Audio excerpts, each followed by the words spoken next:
আমি একজন শিল্পী, এটাই হচ্ছে আমার মূল পরিচয়। আমার কলম বা আমার শিল্প কিন্তু কখনোই কোনো দলের সমর্থক ছিল না। আমার কলমও কিন্তু প্রত্যেকটা দলের শত্রু ছিল। তো এটাই কিন্তু আমার অর্জন, এটাই কিন্তু আমার সাংবাদিকতা জীবনের অর্জন। কিন্তু সব কিছুই কিন্তু অলরেডি হ্যাভ বিন অ্যাড্রেসড, মানে বলা হয়ে গেছে। তো আমি সেগুলোর আর পুনরাবৃত্তি করতে চাই না। আমি শুধু একটা কথাই বলবো যে আমি একজন শিল্পী, এটাই হচ্ছে আমার মূল পরিচয়।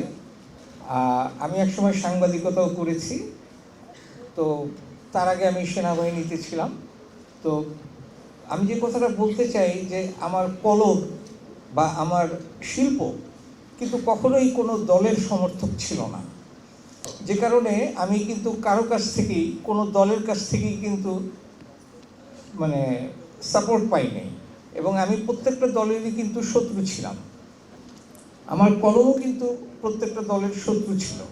তো এটাই কিন্তু আমার অর্জন, এটাই কিন্তু আমার সাংবাদিকতা জীবনের অর্জন, যে আমার প্রতি সরকারি দলও মানে সরকারি দলেরও আমি শত্রু ছিলাম, বিরোধী দলেরও আমি শত্রু ছিলাম। এটাই আমার অর্জন। কারণ আমার কলম বা আমি যখন বিবিসিতে ছিলাম, আমি যে বক্তব্যগুলো দিতাম সেগুলো কিন্তু কোনো দলের সমর্থনে দিতাম না, যেটা সত্য সেটাকেই আমি বলতাম। তো আমি একটা কথাই বলবো যে আপনারা কেউ সাপোর্টার রিপোর্টার হয়েন না, আপনারা সবাই রিপোর্টার থাকেন। তাইলে দেখবেন যে দেশটার আপনারা এখানে আজকের যে মূল প্রতিপাদ্য বিষয়, যে সুস্থতার সংস্কৃতি বিকাশে গণমাধ্যমের ভূমিকা, অর্থাৎ মাস মিডিয়ায় একসময় আমরা বলতে বুঝতাম শুধুমাত্র সংবাদপত্র এবং বাংলাদেশ বেতার এবং বাংলাদেশ টেলিভিশন।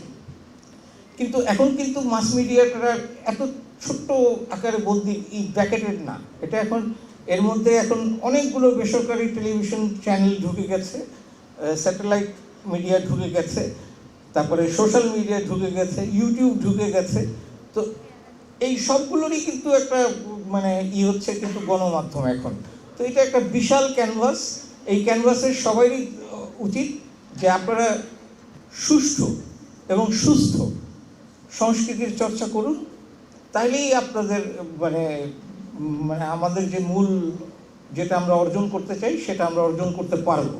এবং এই দেশ বাংলাদেশ, এটা পৃথিবীর সবার কাছে কিন্তু পরিচিত একটা দেশ। অনেক দেশ আছে আপনি নামও জানেন না, কিন্তু বাংলাদেশের নাম কিন্তু মোটামুটিভাবে আমি আত্মবিশ্বাস নিয়ে বলতে পারি যে পৃথিবীর সবাই জানে। অন্তত জাতিসংঘের যে সদস্য পদগুলো আছে, যেটা 200-রও অধিক, তার ভিতরে অন্তত 200টা দেশ হলেও তারা বাংলাদেশের নাম জানে। এবং সম্প্রতি বিশ্বকাপেও আমরা দেখেছি যে বাংলাদেশকে নিয়ে আমরা খেলি নাই, কিন্তু আমরা কিন্তু ওই বিশ্বকাপে ছিলাম। তো আরেকটা জিনিস আমি বলবো যে আপনারা সত্য কথাটা সবসময় তুলে ধরবেন, কখনো ভয় পাবেন না। এবং এর জন্য আমি আসলে কথা বলতে গেলে অনেক কিছুই বলতে হয়। আমরা আসলে এখনও বাংলাদেশে রাষ্ট্র এবং সরকার, এটা দুইটা যে আলাদা আলাদা এন্টিটি, সেটা কিন্তু আমরা এখনও প্রতিষ্ঠিত করতে পারিনি। আমরা এখনও যেমন পুলিশিং, তারপরে ল মেকিং, বা যেটাকে কি বলবো আমি, লিগাল সিস্টেম, তারপরে এগুলো কিন্তু কখনোই সরকারের অধীনে থাকে না, এগুলো রাষ্ট্রের অধীনে থাকে। যাই হোক, তো কথা বলতে গেলে অনেক কথা বলতে হবে। তো আমি আর আমার বক্তব্য দীর্ঘায়িত করতে চাই না।